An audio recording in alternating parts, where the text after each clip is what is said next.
Hi, I'm Fred Everett. And I'm Lisa Everett. Lisa and I have been married for more than 30 years and have helped prepare hundreds of couples for marriage. We'll be helping to guide your discussions as you move through these 3 sessions before your marriage retreat. It will give both of you, the engaged couple and the mentor couple, the opportunity to talk about a number of issues, some of which you will already have talked about, but perhaps some others upon which you will have barely scratched the surface. So let's get started. Now, there's one thing that all couples, whether dating, engaged, or married, want in their relationship. That one thing is happiness. It's just the way we're wired. I've asked this question over and over again at our marriage prep conferences. How many of you here would like to have a mediocre marriage? You may not be totally surprised to learn that I have not had a single couple take me up on that yet. Like Fred said, all of us just want to be happy. Even so, all couples, especially once the newlywed phase is over, will experience times of disappointment and even disillusionment with the other person. The temptation might be at those times to think that maybe I made the wrong decision, or to wonder whether to keep working on my marriage. The fact is that these times of disappointment or disillusionment are actually opportunities for us to grow in a relationship. It's in learning how to work through those tough times that we actually grow in our capacity to love, to be unselfish, and to do what is right, even when it is hard. This is how any love strengthens, deepens, and matures.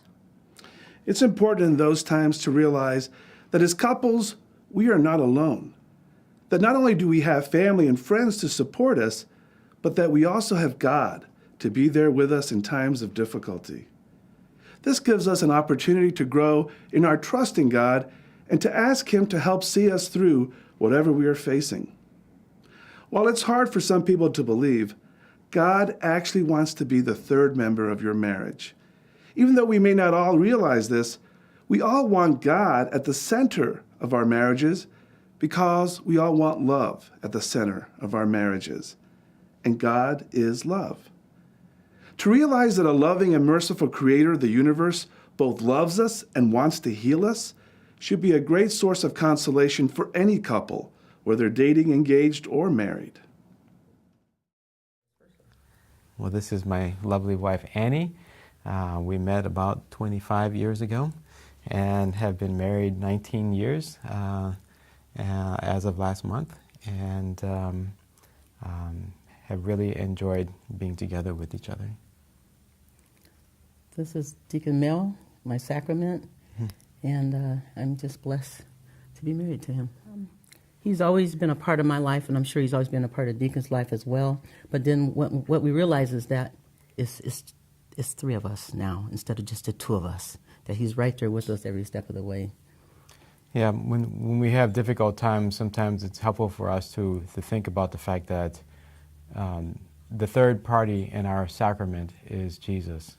And so when we have difficulties, we often turn to God and say, well, God, can you help us with this? Because this is something that is beyond us. So, this is my fiance, Mary Bonadies, and we are getting married in 97 days. Yes.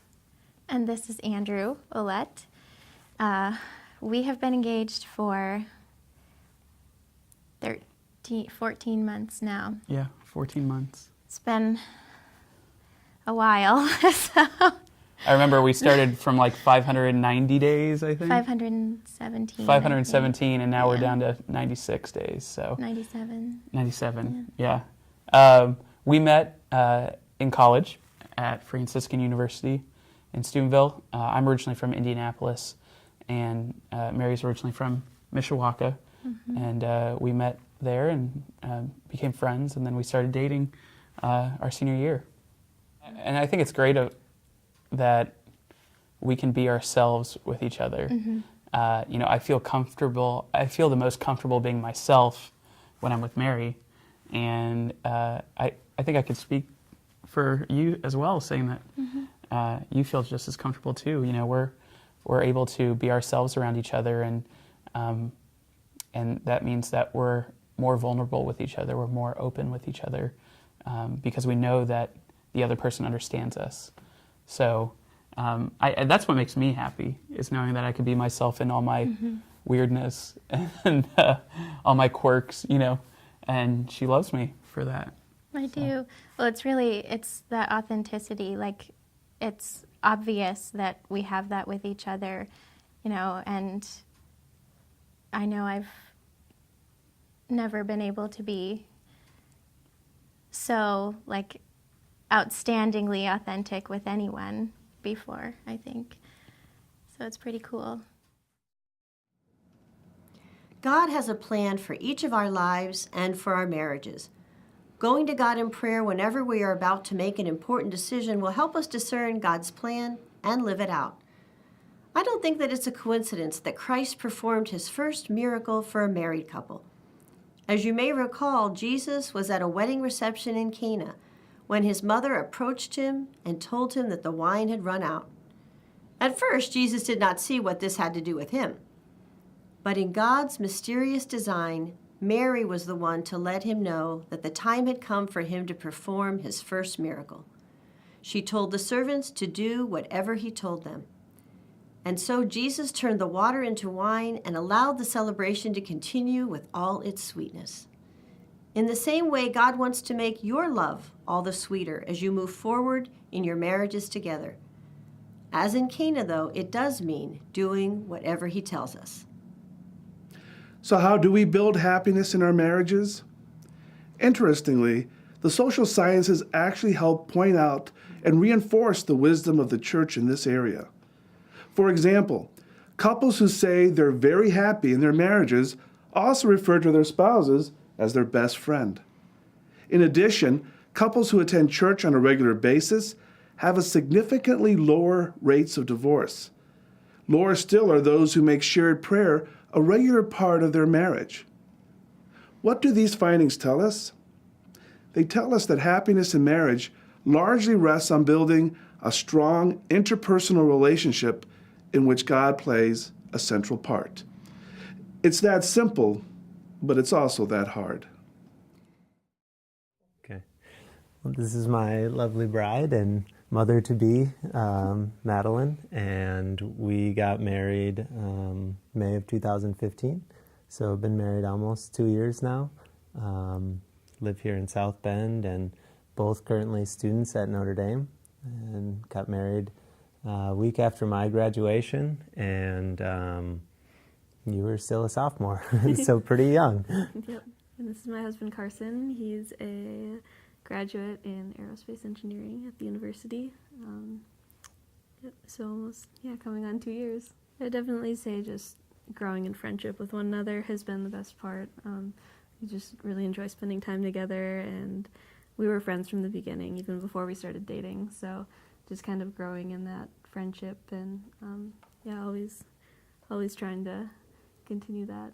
Yeah, I would agree. Just marriage can sometimes seem intimidating and serious, but at the end of the day, you're just spending all of your life with your best friend, and you just get to spend all your time together, and just all of the daily things, daily life. Basically, you get to live together. I would say that's probably brought us the most happiness, just being able to spend time together and hang out. This is John, and he's currently teaching theology at St. Matthew Cathedral for 6th, 7th, and 8th graders. John was a Notre Dame student who we met after college when he joined the Catholic Worker on staff, and he was there for 2 years, and we actually ended up starting a band together. Mm-hmm. This is Claire, my beautiful and radiant better half, and she grew up for the most part in East Lansing in Michigan, and although I should say her family spent a good deal of time doing mission work in Indonesia and then in Thailand, right? Yeah. And when she came back, she went to Notre Dame and then spent a couple years in Honduras teaching at an orphanage called the Finca, the Farm of the Child. And shortly thereafter, once she had returned back to the States, we met at the Catholic Worker. We were washing dishes together and learned that we both loved to play music. And Claire sort of whimsically said, well, let's start a band. I don't think she meant too much by it, but it ended up, I said, sure, okay. And I took her a little bit more seriously than perhaps she had intended. And I think it was a couple days later, she was volunteering back at the Worker again, and I was probably helping to run the evening, and I had my guitar, and so we sat down on the front steps of the Catholic Worker House and tried to figure out what songs we had in common. Really, I think, find that our life is most joyful and happiest when most of our life is together and shared. So we have found a lot of joy in adventuring together, and we took our family on a long road trip this last summer, and we used to be in a shared job position, and so that was really a joyful thing to parent together, to really experience the joy of raising our children in a very practical way together.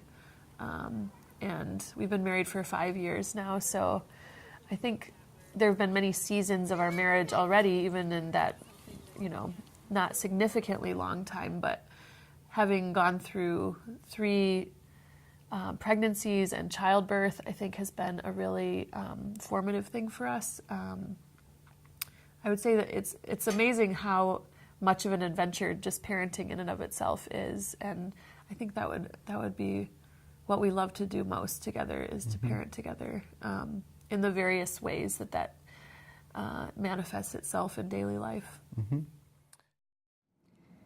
Did you know that you will be asked 3 questions at the altar before you make your vows?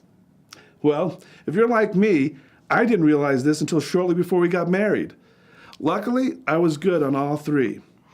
However, I later realized how important these questions are, since they correspond to 3 essential characteristics of marriage. Here are the 3 questions. Have you come here to enter into marriage without coercion, freely and wholeheartedly? Are you prepared, as you follow the path of marriage, to love and honor each other for as long as you both shall live? Are you prepared to accept children lovingly from God and to bring them up according to the law of Christ and His church? All of these questions have to do with the type of gift of self that I am making at the altar. So the first question is about whether I'm ready to make a free and total gift of myself.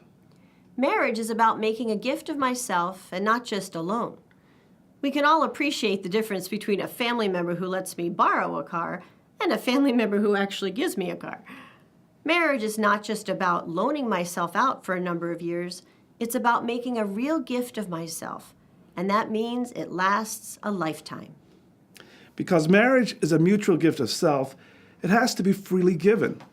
It can't go up to someone with a gun in your hand and demand a gift from that person. If it's not freely given, it's not really a gift. In addition, the gift not only has to be free, but in marriage, it also has to be total.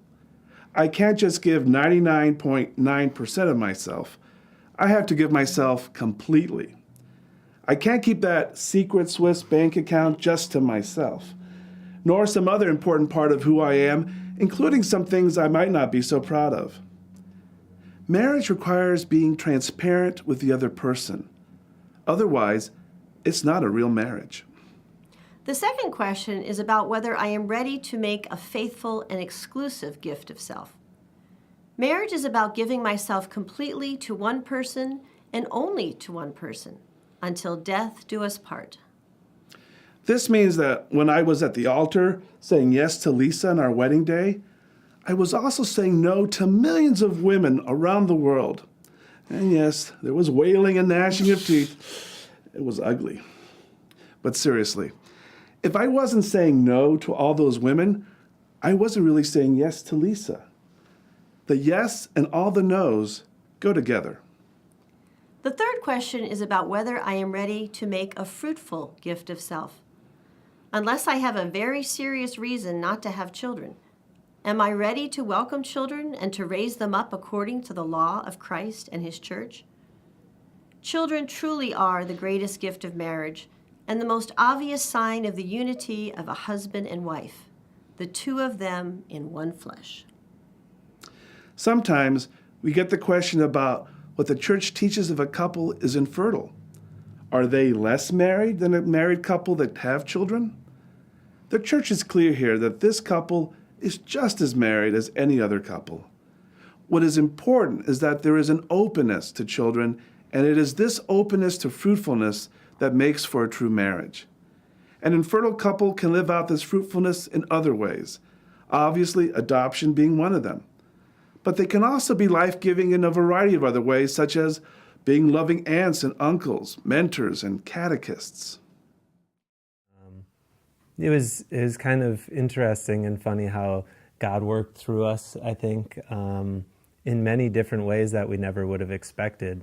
For instance, we'd have friends or couples that were our age or even younger, and even strangers come up to us and after we're engaged or married, just tell us how much of an influence we had on their lives or the relationship, in the sense of us making marriage or engagement or a commitment in general seem not so scary and doable in this world. At a younger age. At a younger age especially, yeah. So that was one interesting way that kind of fruitfulness came about in a way that we weren't expecting.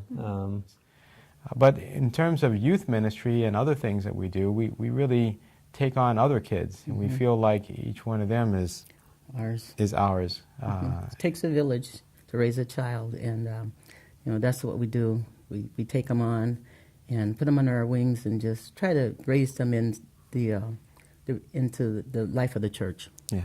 So we welcome everybody as our own kid, and we correct them as if they're our own kids too, which they appreciate. Finally, we need to talk about some warning signs that need to be considered before getting married. For example, if one or both of you are experiencing pressure to marry or even not to marry, that's a big warning sign. Since marriage has to be a freely made gift of self, pressure to marry might indicate that one or both of you are getting married because of this pressure rather than as a freely made choice. Even if the pressure is not to marry, the question remains whether one or both are doing this freely or as an act of resistance. Another big warning sign has to do with communication. If one or both are not willing to talk about certain issues that are important, such as religious differences, this is a serious problem. Sometimes one person will go into the marriage hoping that this will get better. But the fact is that if someone is unwilling or unable to discuss a topic when things are going relatively well, how much harder is it likely to be once difficulties or even a crisis comes along? It's important to make sure that both are willing and able to talk about any issue before getting married. I mean, openness and honesty, to me, is just the foundation of making a good relationship work. The more I'm open and honest with her in sharing my feelings and sharing my thoughts, or just conveying something about myself, the more that we're going to feel connected. The more she'll come to understand me, I'll come to understand her, and the more secure we'll be in our relationship.